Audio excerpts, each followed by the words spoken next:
will call to order this meeting of the Noblesville Common Council for Tuesday, December 16th. If you'll please rise, Mr. Johnson, if you will lead us in the Pledge of Allegiance. Mr. Johnson? Oh, I'm sorry. I pledge allegiance to the flag of the United States of America and to the republic for which it stands, one nation, under God, indivisible, with liberty and justice for all. Thank you very much. Ms. Lees, if you will call the roll.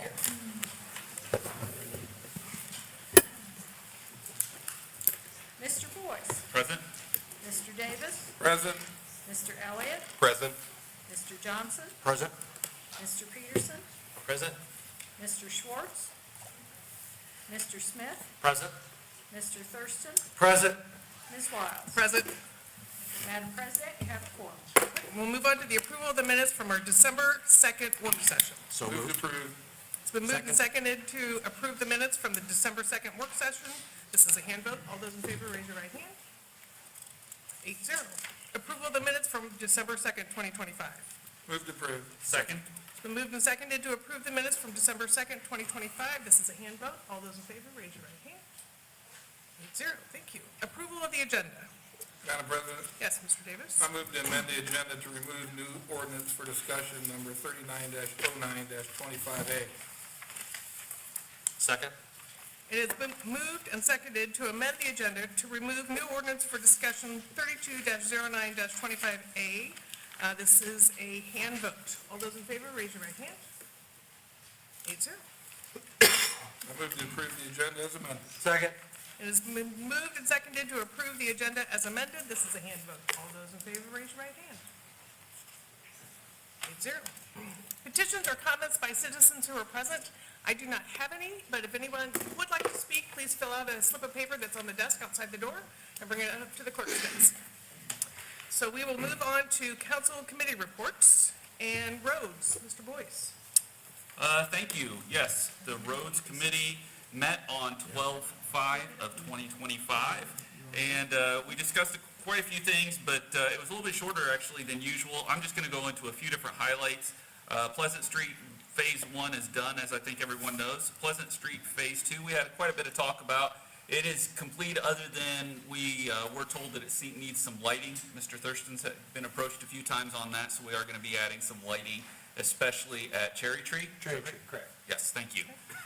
So that, other than that, then it's fairly done. And then Phase 3 is unfortunately running behind, but they still think they will have at least one lane open by the, one lane going back and forth by the end of this year. It's just been a struggle with getting everything there with the land settling. Sorry, don't know what I'm saying. Soils. Yes, thank you. Other than that, we talked about the Trail Gap project for a little bit. That project is bid and is awarded in last month, and it's going to have construction in 2026. I mentioned that because I get a lot of questions on it. It's just we're going to go and try and replace a lot of different gaps that we have in the trails, to try and make sure that we merge them through and we have throughways.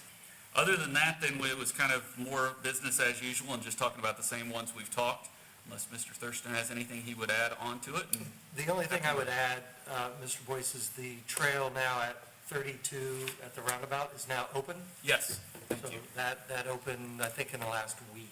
So that was after our roads committee. Yep, But but since then, it it's been pertains, open. absolutely, thank you.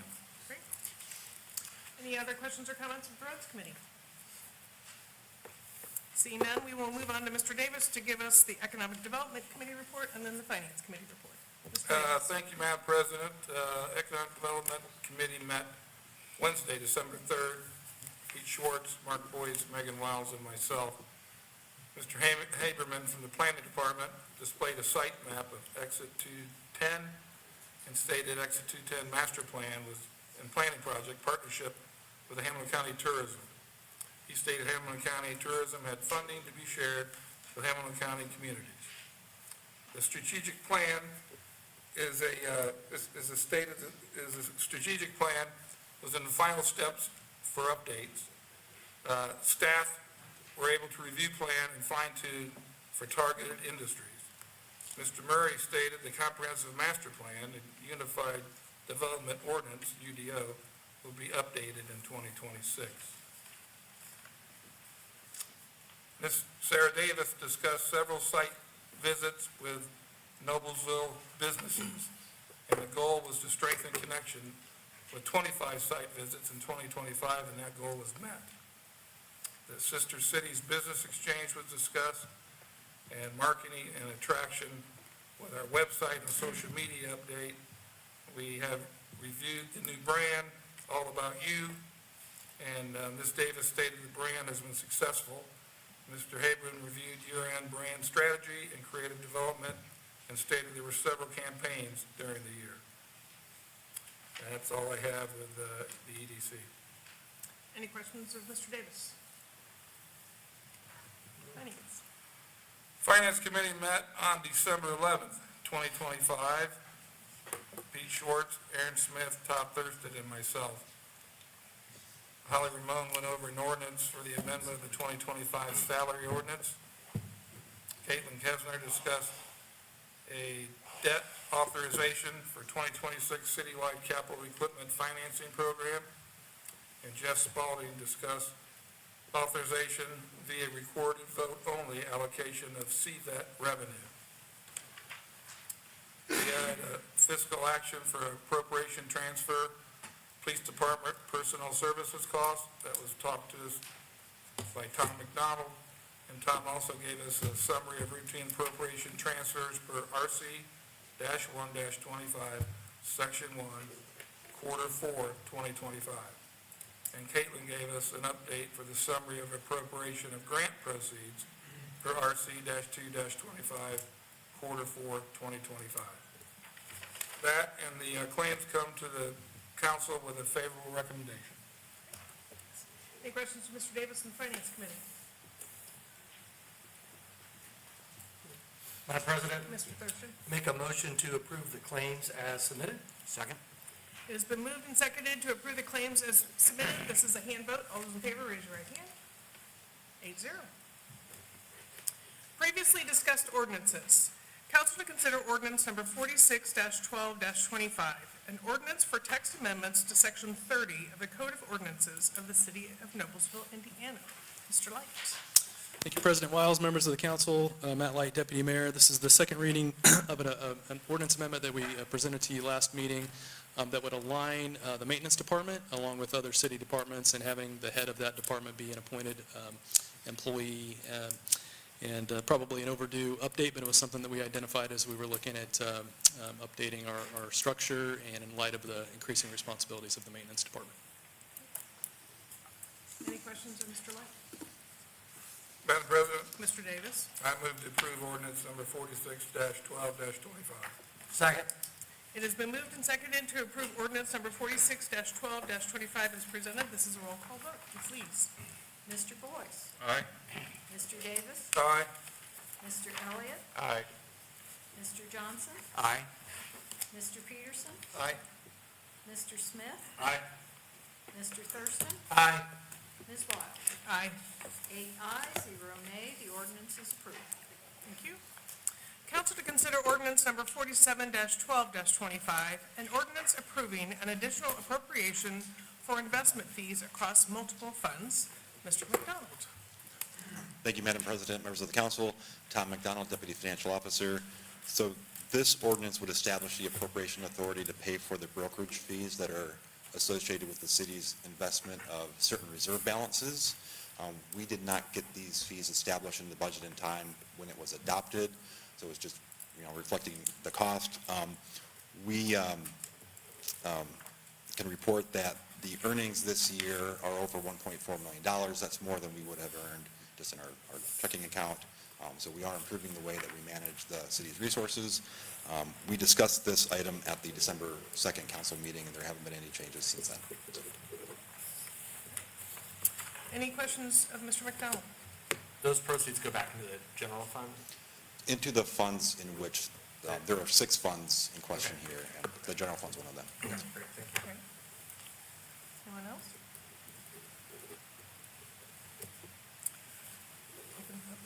This this is a matter for public hearing, so I will go ahead and open the public hearing for ordinance number 47-12-25. Madam President, Mr. Davis, seeing nobody come forward, I move to close the public hearing for ordinance number 47-12-25. Second. it has been moved and seconded to close the public hearing for ordinance number 47-12-25. This is a hand vote. All those in favor, raise your right hand. 8-0. Madam President, Mr. Davis, I move to approve ordinance number 47-12-25. Second. it has been moved and seconded to approve ordinance number 47-12-25. This is a roll call vote. Ms. Lees. Mr. Davis? Aye. Mr. Elliott? Aye. Mr. Johnson? Aye. Mr. Peterson? Aye. Mr. Smith? Aye. Mr. Thurston? Aye. Mr. Boyce? Aye. Ms. Wiles? Aye. 8 ayes, 0 nay, the ordinance is approved. We will move on to proposed development presentations. Council to hear an introductory information concerning an amendment to the Midland Point Planned Development Ordinance. Mr. Jim Adams, if you will please come forward and state your name and your address. Hi, I'm Mark Leach. I'm a senior land use planner at Faker Drinker. I think Jim's probably in the parking lot right now, so he might pop in here at any point to add a little bit. But we are here to add an additional approximately 2 acres directly east of Midland Point into the Midland Point PD. Currently zoned R1, this purple area that you can see. We cannot see. I'm sorry.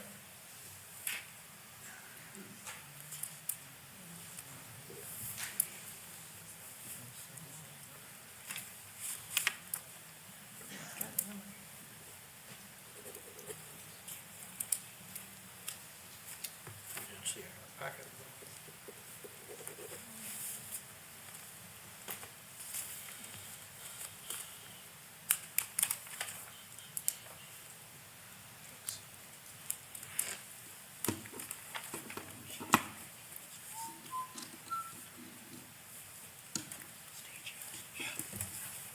Technology is such a wonderful thing, Absolutely. when it works properly.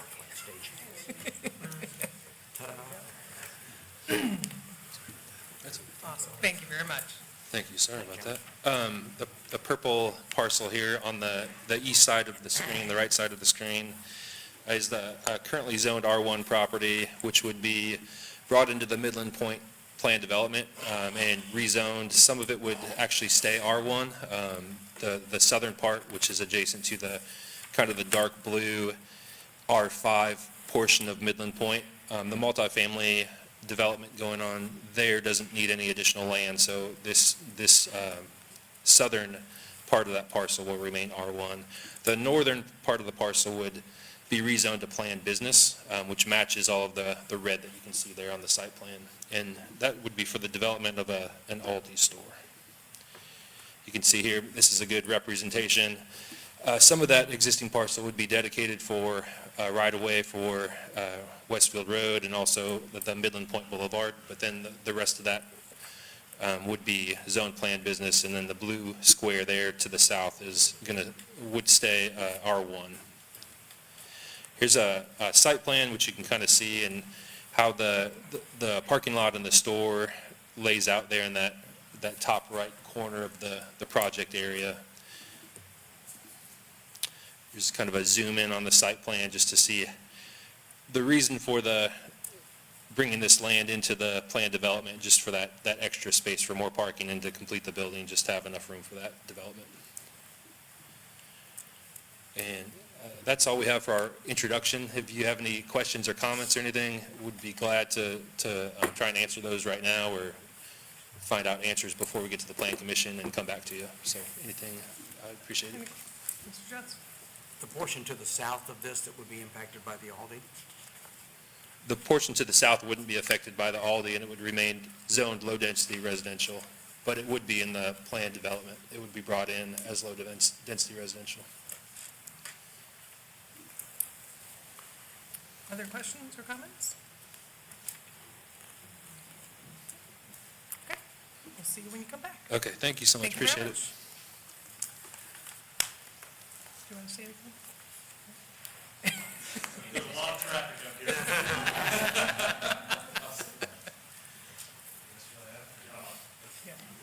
Okay. Any questions you have for the golf Okay.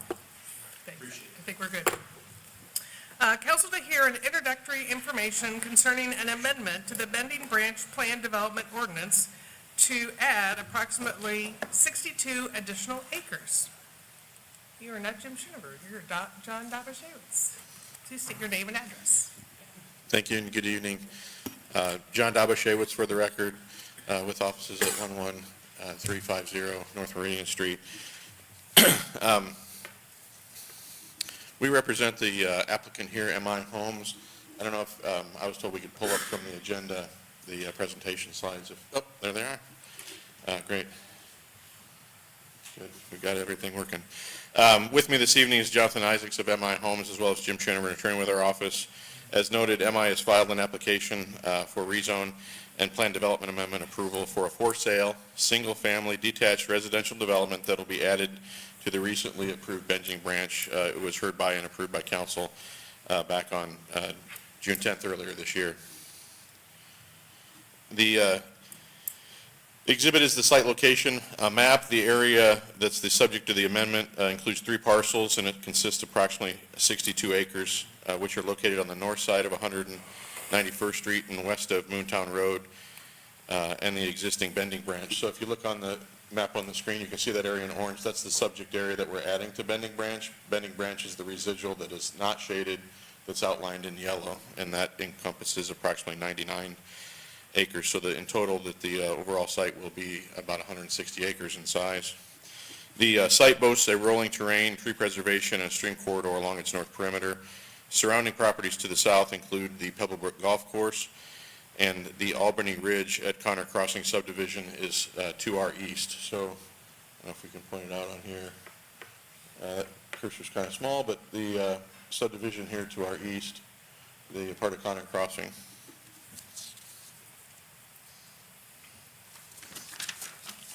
This next exhibit is a concept plan for the amended area of Bending Branch. The line between the current Bending Branch and the subject area is a bold dashed line in black. You can see it there, runs generally through the middle of the site.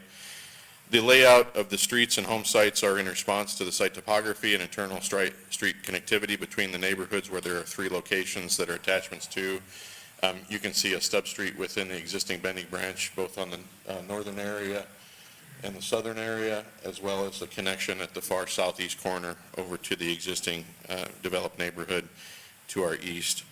Significant tree preservation is provided for the existing woods near 191st Street, as well as along the stream corridor. The perimeter path connectivity between neighborhoods will be achieved with this development. There'll no longer be a gap between that development to our east, as well as over to Moontown Road. The centrally located amenities that are part of over 65 acres of common area. So of the 160 acres, there's probably 65% of which is common area, and the amenities are located central to that location. The amendment area includes 121 additional homes, which will result in a total of 305 homes overall within the Bending Branch as amended. Additional efforts have been made to align lots so that the majority of homes back up to open space, including the woods, ponds, and the landscape common area that you'll see on the plan. In summary, this proposed amendment fits seamlessly between the existing Bending Branch and the Albany Ridge at Connor Crossing subdivision to our east. Regarding the home product architecture, by way of reference, all home plans will adhere to the ARB approval granted earlier this year on June 10th for Bending Branch. Both ranch and 2-story homes feature rich architectural details. Home ranges between 1,900 square feet and can expand up to 3,800 square feet for the largest homes. MI will be providing an exciting range of innovative floor plans, and there are more than 50 home elevations across the spectrum of different homes that will be available within this development.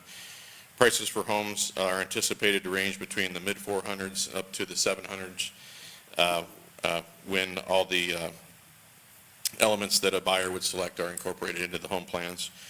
In conclusion, we've scheduled a neighborhood meeting. That neighborhood meeting will occur on Thursday, January 8th at 6:30. After we mail out that notice, we'll forward that on to staff as well as council members. If you would elect to attend, you'll have that information. We'll be at Plan Commission later in the month in January for our public hearing. I want to thank you for your time this evening and remain available for any questions you have now that we might address in advance of going to Plan Commission. Thank you. Any questions, Mr. Peppersheet? Mr. Peterson? Are these the same models that you're using that are previously approved? Yes. Okay. Yeah, there's no change, and that's why we didn't schedule an ARB, because we're just piggybacking off of the June approval. Frees up my time. Thank you. Other questions? The site location slide that you had early on, yeah, so that in the top corner of the new site, do you preserve that, those trees up there? Along- Notice in the next slide, it doesn't account for that tip, so I assume that meant that. The trees that you see that are on the plan in that space, and I apologize, I don't have a pointer. See if I can go here. If you see Yeah, that. that's where it cuts off. So all the trees here along the stream corridor will be preserved, Okay, and then all the trees up here that are part of the original bending branch will be preserved. okay, great, thank you. And then there's an additional tree stand here next to 191st Street that we're picking up as well. Thank you. Other questions, comments? Okay, we'll see Thanks. you when you're back. Thanks for your time this next evening. Thank you. Thanks, sir. Council to hear introductory information concerning a proposed development on approximately 80 acres north of 156th Street and east of Oleo Road to be known as Courtyards at Deer Creek. I have Matt Skelton on my, but if you'll just introduce yourself and your address, please.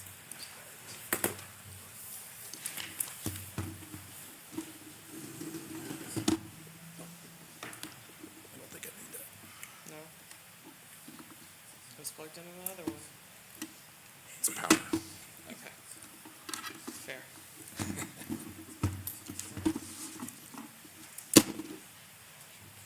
Ta-da! Look at that. Just like that, technology is on our side. It's as smooth as it's ever gone. Now that we've had one win for the night. Good evening, Madam President, councilors. For the record, Lisa Claghorn with Church Hill and Antrim. I'm here with my colleagues Matt Skelton and Jack Whitsick. Our offices are located at 2 North 9th Street, Noblesville, Indiana. I'm joined by Dale Pfeiffer of Epcon Communities. On behalf of Epcon Communities, I'm pleased to introduce the Courtyards of Deer Creek. This community will feature Epcon's classic courtyard homes. These courtyard homes are very popular and have been well received in Hamilton County. Several of you were able to walk through one of these Epcon homes or maybe attend the groundbreaking for the courtyards at Hazeldale that we recently held to open that community for sales. As you may recall, that project was warmly received by the city in 2024. Tonight, we're proposing essentially the same homes with the same floor plans on the east side of Noblesville. And I'll be inviting Dale Pfeiffer to give his presentation on the overall layout for all the homes and the new elevations that Epcon will feature, in addition to the existing ARB-approved homes that are previously approved for the Courtyards at Hazeldale. Courtyards at Deer Creek is an HOA-maintained, low-maintenance community that will offer lawn maintenance and snow removal for all the homes. The project site is identified generally and is located on the northeast corner of Oleo and 156th Street. It's this red project area you see. Epcon has worked closely with and continues to work with the city staff to refine the plans for this project. The home values in the Courtyards of Deer Creek will range from $450,000 to $1 million. Each home includes one of Epcon's branded courtyard spaces. Again, Dale will give you the walkthrough of that. They are a very unique product. Each home is constructed of high-end building materials such as masonry and hardy plank. Epcon's market niche centers around higher-end resort quality housing for active adults. EPCON is excited to provide this housing option on the east side of Noblesville. EPCON Communities will be hosting a neighbor meeting early January. We will provide those details to the council in case you'd like to attend. We look forward to working with you and city staff as we work through the planning process. I'm going to ask Dale Pfeiffer now to come and share more about the EPCON community. Thank you for your consideration. After Dale's presentation, we'll welcome any questions. Thank you. Dale Pfeiffer, EPCON Communities. Good evening, councilors. My name is Dale Pfeiffer, and I'm the lead acquisition manager for EPCON Communities with offices here locally at 11555 North Meridian in Carmel. And we greatly appreciate the opportunity to be back before you with our second and maybe even stronger project in Noblesville, Courtyards of Deer Creek. And first thing is we intentionally named it Deer Creek to kind of pay homage to the area, and maybe it's because old timers like me just can't give it up. I just can't give that one up. But thanks to Mayor Jensen and this council, Noblesville has really raised its standards over time, and EPCON directly furthers the cachet that the city has become known for. We're the only builder in central Indiana focused exclusively on luxury 55-plus communities. Our homes will range in the upper fours to over $1 million with an average size of about 2,000 square feet. And yes, that's over $350 a foot, which is kind of like custom quality. Our residents are low impact by design, virtually no kids in the schools, and half as many people per home, creating high value with minimal burden. Over 40 years of focus, EPCON always leaves a lasting legacy on every community. What truly sets us apart, though, is our copyrighted courtyard product. Our signature floor plan layout centers around the courtyard, offering more light, more privacy. Every home has an open floor plan, high-end custom finishes, and everything you need on one level. Every home is step-free, and lawn care is handled by the HOA, making it a true lock-and-leave convenience. EPCON is truly a neighbor-friendly as well. Our courtyard design puts the exclusive outdoor space in between the homes, not behind them, creating more privacy and eliminating backyard clutter. Our deed-restricted backyards ensure an extra 20 feet of green buffer space where no trampolines, no swing sets, or no sheds are even allowed. With this design, activity is shifted from the backyards to the front porches and sidewalks, which in turn builds neighbor interaction and walkability. You might not think of it this way, but actually EPCON is an economic development play. You see, our buyers are affluent empty nesters. Half live within 3 miles of the site, and the rest are grandbaby chasers. I like to say they're givers and not takers. That means they fuel local shops and restaurants, but add no strain on the schools. They're kind of the holy grail of economic development, all benefit and no burden. Let's turn to our low-impact plan. This is the right location for upscale 55-plus homes. We're fronting Oleo Road and 156th Street, adjacent to Gatewood Lakes and Finch Creek.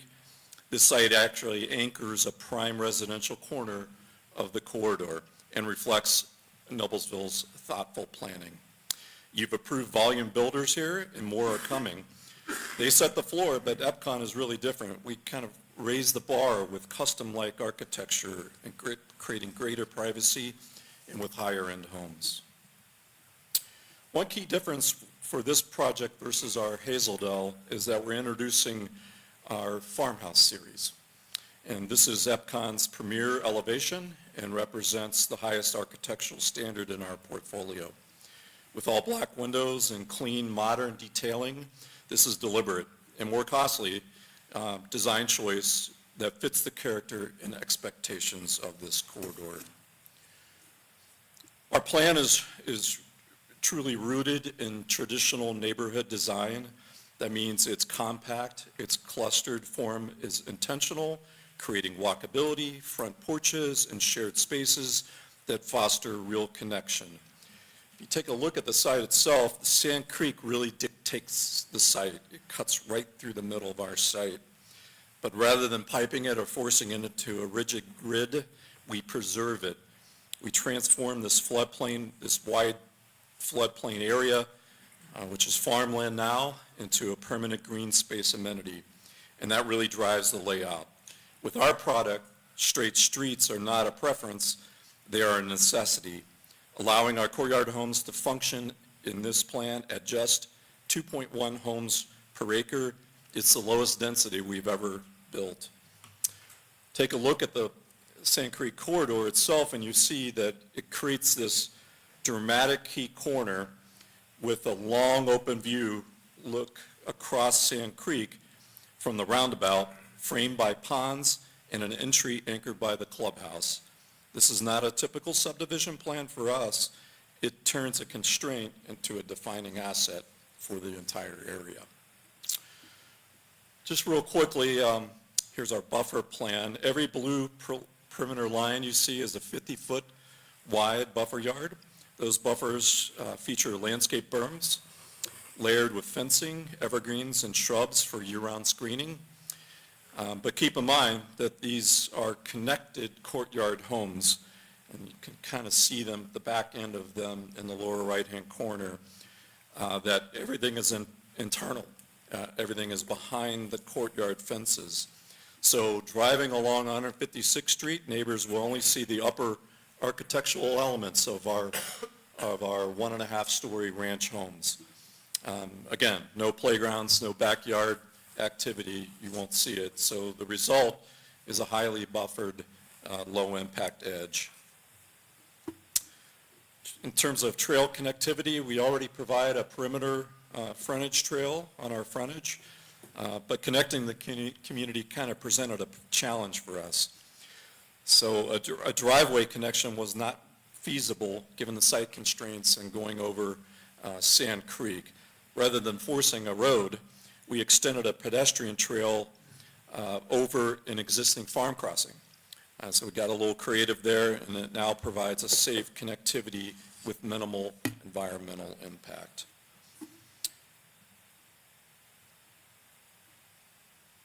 It's not coming up on my last slide, but it's pretty easy. It's just a report on our findings on the traffic impact, which was very minimal. These homes, our homes, generate 60% fewer daily trips than a traditional family housing would. It's mainly because we have half the amount of people, half the drivers, and those drivers drive at off-peak times.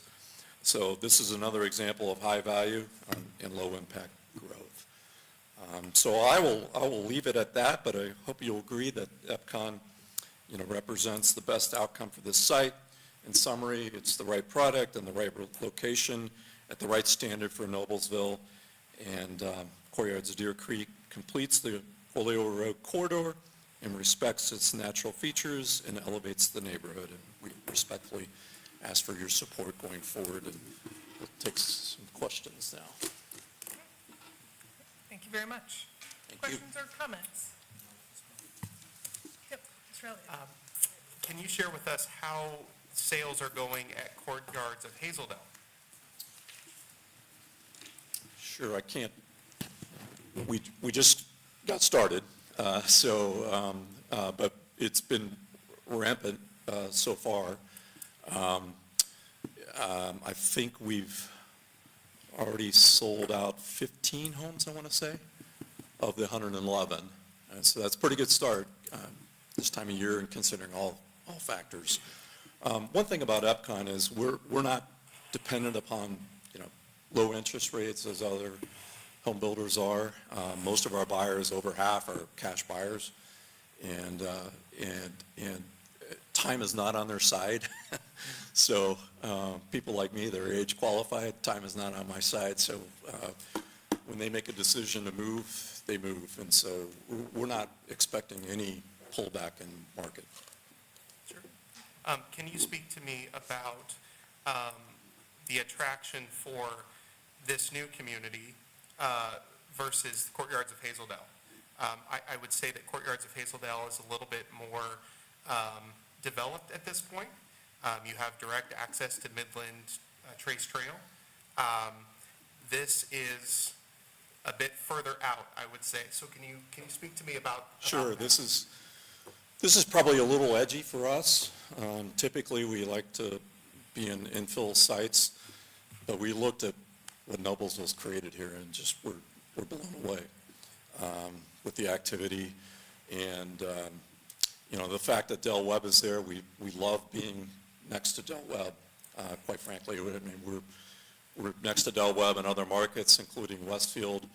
And they do a great job, but it's a different product. I mean, we describe them as the cruise ship, and we're kind of the private yacht, if you will. And so that's a very big key for us to be positioned in that corridor near all the activity of Del Webb and what you've already instigated there. Other questions? Mr. Boyce? Is it restricted to 55 and older, or just choice, and are you going to put something into the signage so that it's, or into the documentation that says that it is restricted? So currently, we're age targeted, and but we're open to talking to you about what the benefits are to the community and to EPCON by age restricting. We've gone either way. I mean, we generally like to stay age targeted just because it gives a little better perception of bringing in those active adults. We're not a retirement community. We are an active adult community, and so a lot of our residents are like me. They're still working and still high income wage earners and active in the community. So tagging it with age restriction might hamper that, but we're certainly open to it. Mr. Peterson? One of the questions I know is a corporate philosophy. You talk about courtyard living and backyard, side yard living. Mm-hmm. It's come up a lot in the ARB, and you won't have to answer tonight, but we've been encouraging front yards as front porches as well to create that sense of community. Mm-hmm. So at least think about it now, but in the ARB, I know we're going to discuss other things that you can do to create a sense of community, Okay. if not porches. That'll come up, but. Fair enough. I think all of our product has a porch, a front porch. Okay. I mean, that's desirable for us. Again, we like I to can't drive. remember what we did at Hazeldale, but. Yeah. I don't think we had any, I don't think we made any adjustments to our current floor plans, but Okay. we encourage it and happy to look at that. Okay, thank you. Mr. Thurston? Just a comment, and first of all, I'm excited for the one on Hazeldale. I drive by it all Yeah. the time, looks nice. I did go and walk through Westfield, so I'm excited for that product to come online. Just an overall general thought, personal thought, I would say, is, I've said it at Planning Commission, I don't know if I've said it here or not, but I'm kind of in a spot where I'm okay if we slow down a little bit. We've got about 5,000 approved units that haven't been constructed yet. I'm kind of a big believer that we need to slow down a little bit and see how some of this thing starts to take shape before we continue to approve more things in that area. I'm not saying that I'm not going to support this. I'm just saying right now I have some hesitations about not right now. And that's not directed just towards this project. It's about any project that's going to come up. A couple of things that I'm waiting on that I know we're working on as a city. We're updating our master comp plan. It should be done August-ish. Updated UDO at the same time. I'd kind of like to see how some of that stuff plays out and how some of the other stuff starts to take shape before we continue to approve some stuff. So just my two cents for you. Okay, thank you. Madam President. Mr. Boyce? I echo, and very well said, Mr. Thurston. The other thing I would add on to it is also we have approved, I don't have the exact numbers off the top of my head, but a number of 55 and older communities. That was one of the reasons I asked that question. And I'm getting nervous about when we have too many and we have too many of them approved out there at what point. So we have really, really gone after that. I know it was something that was, we were lagging behind and we needed, but I feel like from everything we've approved, we've kind of gone the other way, and I'm afraid we're going too far the other way, kind of to Mr. Thurston's point. So definitely not ready to say no to anything, but I'm literally ready to take off the gas, but maybe not hit the brake. Well, thank you for your comments, and we'll definitely be able to, earn your support on those comments. We face that in every community that we go into, just to prove in Zionsville, for example, very high bar, same questions. Is that, do we already have too much housing? And I'll just leave it at this, that for right now, we're just a little different. We're a different kind of housing. We create this, we bring this demographic that you would be smart to attract and retain. Because again, these are people that are fluent and spenders and not takers. And the other thing is they bring about a housing strategy that I know Carmel's doing, and that is a family that leaves their existing 30-year-old home. They want to downsize into our product.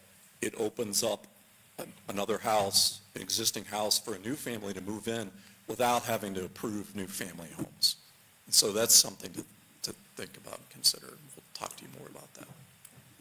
Other questions, comments? I just have one large question. When you were laying out the community, I know that there's obviously the barrier in the center that is hard to get over. Did you consider any layouts that connected both sides so that it was integrated within the community? That, with it being not age restricted necessarily, but age targeted, I just don't want to get to the spot where we're bifurcating communities. Yeah, that's what I was saying, that we try to put a road with a bridge over the creek, and it just didn't make any sense. Number one, the county surveyor didn't like any kind of bridge crossings, and so they kind of nixed it for us. But we did, find a way to at least get a crossing, and we had to go back and use that existing farm crossing to do that. But they'll be able to, drive golf carts, pedestrian walkways over it, but no car That was going to traffic, be my question, unfortunately. is this trail available for golf carts? Because we don't want to cut off the community from one another. Yeah, that's, I'm sorry? Oh, sorry. she's right. She just said it's used for tractors today, so it's substantial enough, and our engineers have looked at it, so yes, golf carts will definitely be able to pull over it. So, Okay. yep. Great. And then one of the other things that we have been doing recently is adding in rental restrictions. And so if we can make sure that all of that language is incorporated into this project going forward, Okay. That would be greatly appreciated. Yep. Any other questions, comments? Thank you, sir. Thank you very much. Great, thank you. Thank you. Okay, new ordinance for discussion. Council to consider ordinance number 48-12-25, an ordinance amending the downtown development and food and beverage tax provisions of the municipal code for the city of Noblesville. Deputy Mayor Matt Light. Oh, Move to introduce. Second. now, Mr. Light. What's that saying, do no harm? Yeah, there it is. Well,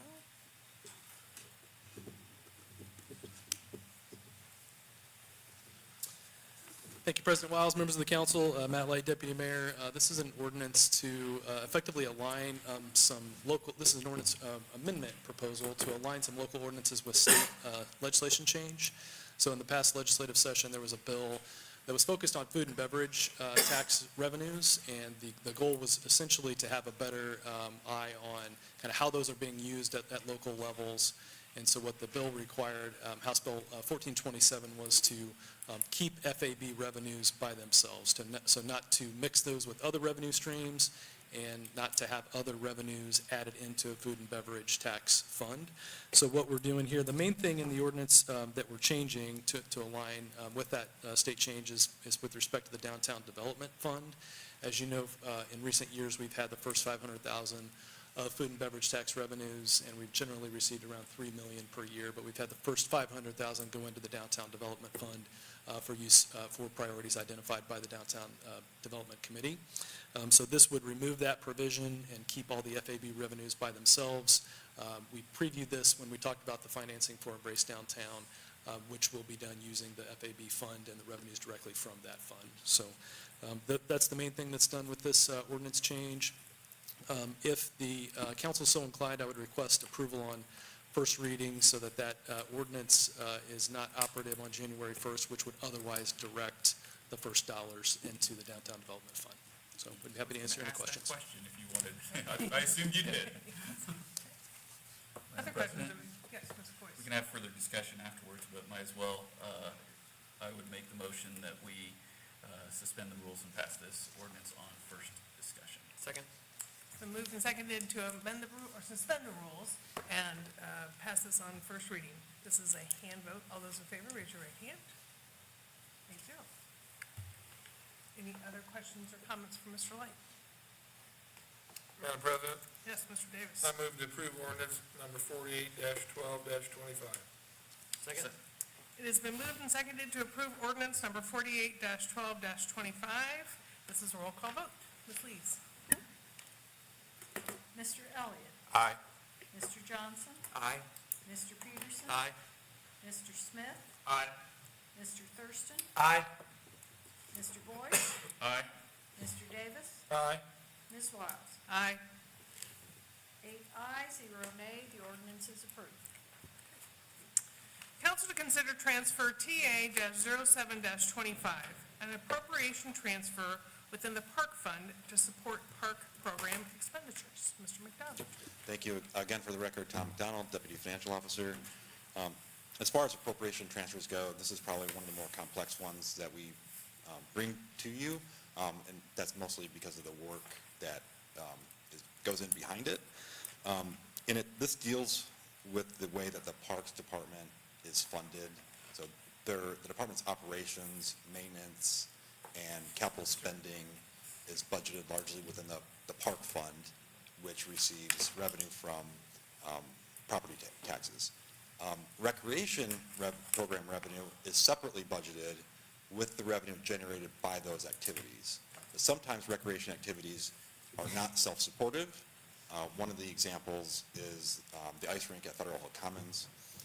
And for the last several years, at the end of the year, the department's budget has leveraged the park fund to make up any shortfall in recreation revenue and also ensure that we leave a sufficient ending balance for recreation revenue to meet cash flow purposes in the next fiscal year. The adopted budget anticipates this scenario to some extent. It includes a $200,000 payment from the park fund to support these costs. This year, an additional $196,000 is needed. Of that, the department is able to use existing capacity in the park fund to cover $100,000 of that cost. And this transfer covers the remaining $96,000, most of that being from the non-departmental contingency budget. This topic was discussed at length during the budget development process for 2026. And just kind of recap to that, the department is focusing more on cost recovery activities for holiday events going forward. And also they're working to build up their sponsorship revenue to reduce the reliance on the park fund going forward. But happy to answer any questions. Yes, Mr. Thurston. Madam President, I'll ask just to add one more comment to that. We talked about this in Finance Committee. He used the example of the skating rink. Also, there were some things like we did watch parties for the Pacers last year. That was stuff that we didn't have budgeted. It came up, so it's also things like that that fall into the park but are designed for the community, so. Madam President, Yes, Mr. Davis. I move to approve transfer TA-07-25. Second. It's been moved and seconded to approve transfer TA-07-25 as presented. This is a hand vote. All those in favor, raise your right hand. 8-0. Thank you very much. Council to consider transfer TA-10-25, an appropriation transfer to support police department personnel services costs. Mr. McDonald. Thank you. This transfer is a result of our typical fiscal monitoring process. And in this case, our office working with the police department, and where we've identified that the department's overtime costs and costs related to special skills and assignment pays are putting their personal services budget, spending over budget this year. And so this transfer is from the non-departmental contingency budget to cover those costs in 2025. Going forward, the 2026 adopted budget did include adjustments for these costs, and at this time, we believe that the budget is still sufficient in 2026 to cover them. But this just covers the 2025 shortfall. Questions or comments? Madam President, Mr. Davis. I move to approve transfer TA-10-25. Second. It has been moved and seconded to approve transfer TA-10-25 as presented. This is a hand vote. All those in favor, raise your right hand. 8-0. Thank you. Miscellaneous item number 1, council to consider fire department meet and confer agreement. Mr. Light. Thank you, Madam President. Again, for the record, Matt Light, Deputy Mayor, presented for your review and requested approval is the meet and confer agreement with the Fire Department Union, which was approved this morning by the Board of Works. It's been a little bit of an unusual year. This year, with respect to meet and confer, impacted significantly by the Senate Enrollment Act 1 legislation earlier this year, which we talked a lot about during the budget process. That's made our job a little bit more difficult with working through the issues here, but really appreciate the candor and the advocacy from Jim Butts and Travis Lee and the group with the fire union. I'll also note, and you probably had the question when you saw the agenda, the police agreement, I should say, is not on this week's or on this cycle's agenda, but we've been working with Dave Barnes and Spencer Flowers and have things solidified in principle with them, and appreciate the advocacy and the candor from that group as well. We just didn't have all the paperwork lined up, and I think they have an FOP meeting tomorrow night to solidify things, but we expect to bring that one to you at the very next meeting for your review and approval of the police agreement. As we move through the process, one of the reasons why this has played out a little bit longer than usual, as I mentioned, the Senate Enrolled Act 1 impacts. We also, as we talked about in Finance Committee, had a little bit of a surprise with respect to our max levy process that we've pursued for several years running, and really it's been one of the main ways that we've been able to grow our police and fire personnel ranks. The information that we received with respect to the growth in AV of other counties and other cities was a little bit surprising relative to Noblesville. So we kind of, in the 8th or 9th inning of the budget process, went back to work to see if we could identify a modest bucket of funds that could be available for some adjustments for the personnel in these contexts. We were able to identify $300,000 and working with the fire department on their SCBA mask procurement that you approved so that we could save some interest costs and pay that off up front. So then we worked with the unions on applying in a proportional way based on the number of sworn personnel those dollars. The item that the fire department identified as their priority in using those dollars was a change to their pay period.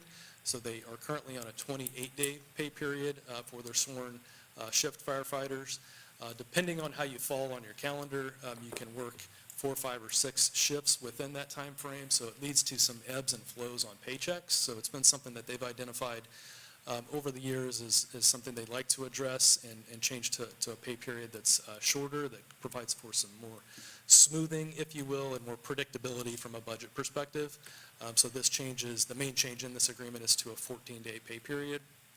That also has the effect of putting more of the hours on an annual basis into the mandatory overtime, the contractual overtime bucket based on Fair Labor Standards Act thresholds, which has an impact on their pension base as well, which, as you know, is an important consideration for recruiting and retention in this context. So that's the main change. There's also a change to minimum staffing that is actually a catch-up change. It was based on the SAFER grant that we received a couple of years ago that just hadn't been updated yet in the meet and confer agreement. There is an MOU in place between management and labor on that point, but the minimum staffing change was the other major substantive change in the agreement. So with that, would be happy to answer any questions. I think Jim is here too if you have any questions from the union representation side, but appreciate your consideration. Thank you. Any questions of Mr. Light? Or Mr. Butts?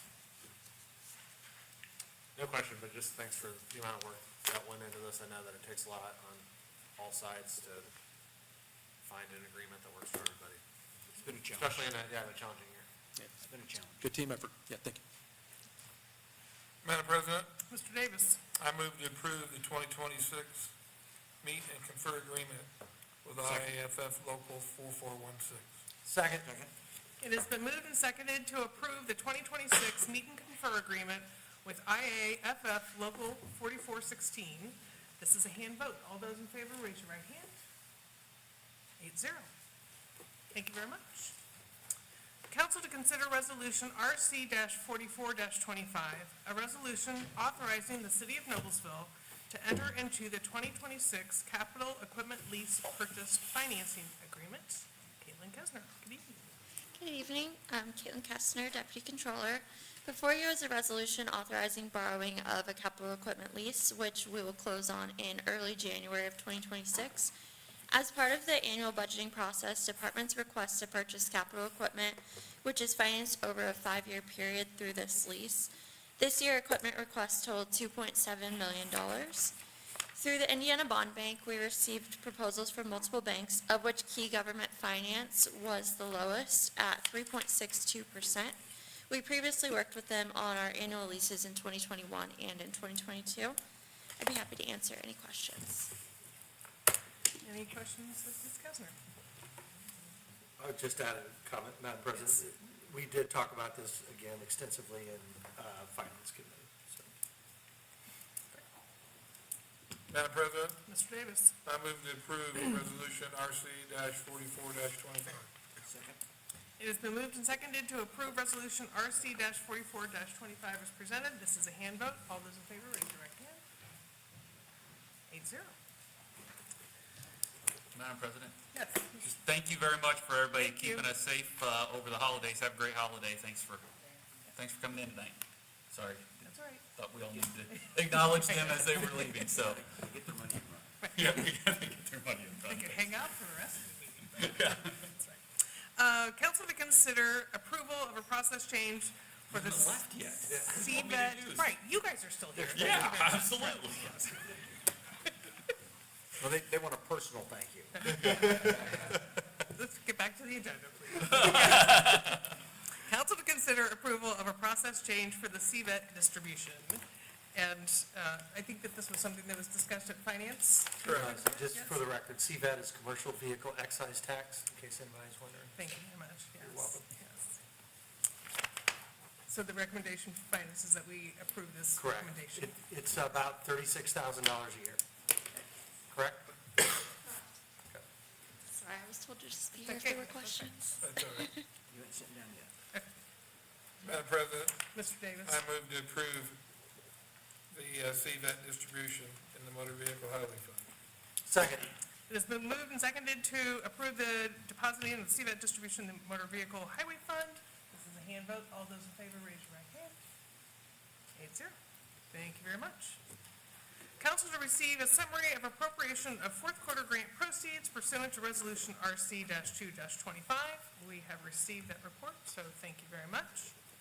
Council to consider summary of fourth quarter routine appropriation transfers per RC-1-25, Section 1. We acknowledge receipt of that report as well. Council to consider Resolution RC-45-25, a resolution recognizing certain public safety employees of the City of Noblesville. Mr. Smith.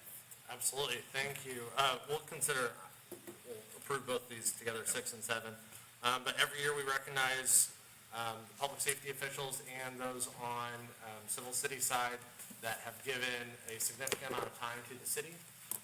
Those come in 5, 10, 15, 20, 25, and I think this year, 25 is where that caps out. We have a few that are in the room. I see 2 back there that were recognized. Mr. Light up here was recognized. So I know that there are a slew on there. What I did pick out was there were 23 on the list that have given more than 15 years of service. So it's That's awesome. admirable. I'm really grateful on behalf of all of you. I know that you are as well for all that they do. And I would just like to make a motion that we include all of their names in the record. So moved. So I'm gonna read the second one that I didn't read, so I apologize. That we're gonna consider resolution RC 46-25, a resolution recognizing certain employees of the city of Noblesville. Yes, so then I make a motion that we take the names that were from miscellaneous 6 and 7 and make sure that they're entered into the record. And approve the resolution. Second. So we will include the names of all the employees that have been recognized in both RC 45-25 and RC 46-25 and approve those resolutions. This is a hand vote. All those in favor, raise your right hand. 8-0. Thank you very much. Council to consider 2026 appointments. Ms. Lees.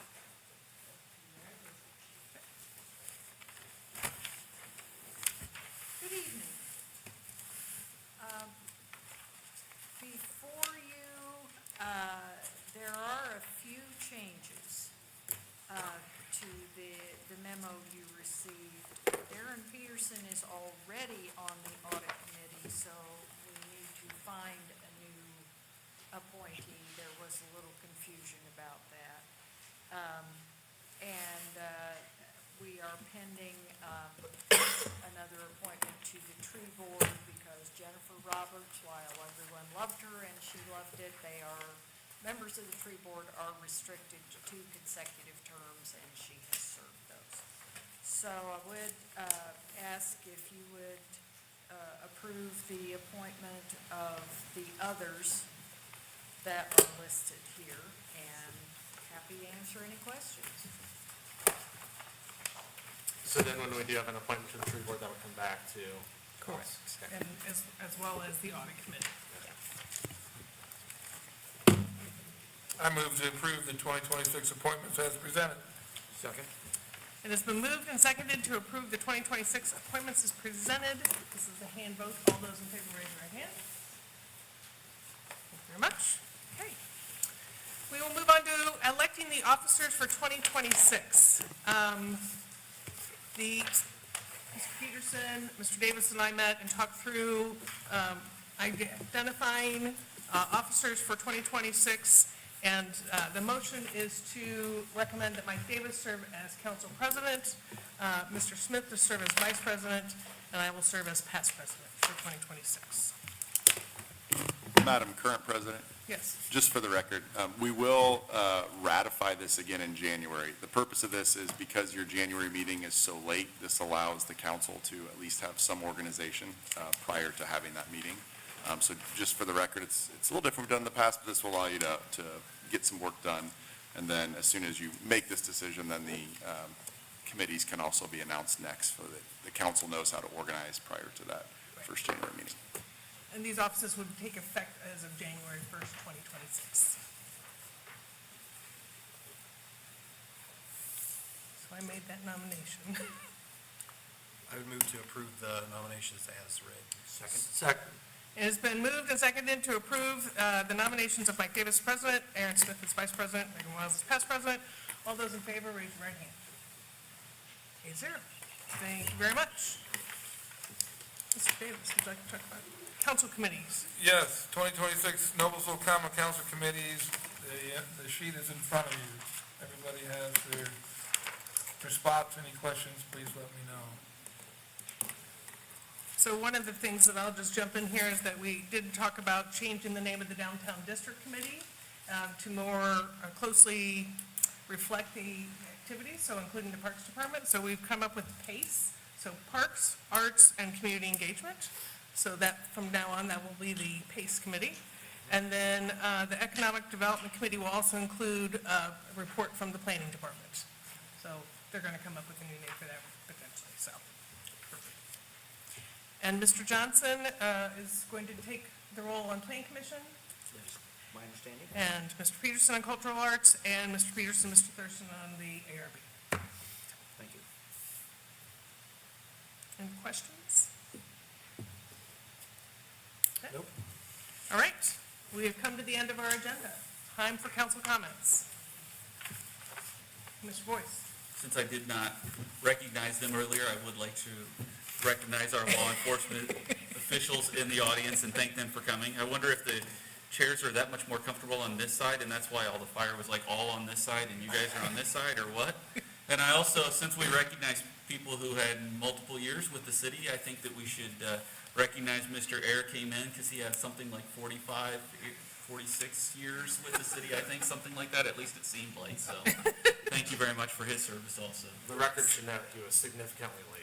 Yes. Josh showed up. He's not been there. Call me.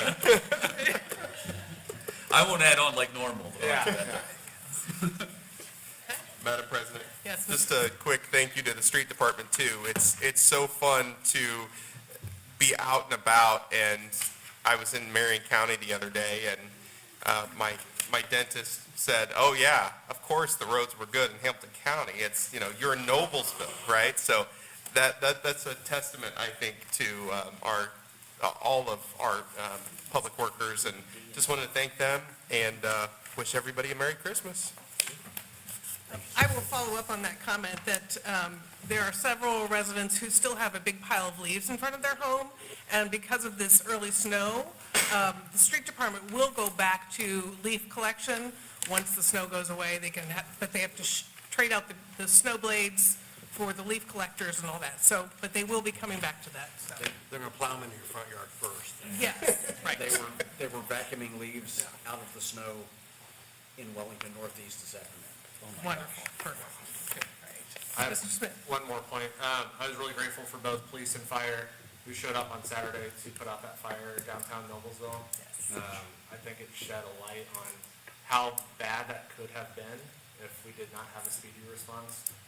We love those old buildings, and those old buildings don't have a lot of fire protection between them, and if one goes up, the whole block goes up. So we are grateful both for them and then for the resident that called it in. It could have been really bad.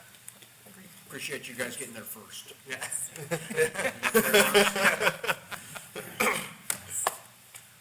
Okay. Happy holidays, everyone. Thank you very much. We are adjourned. Thank you.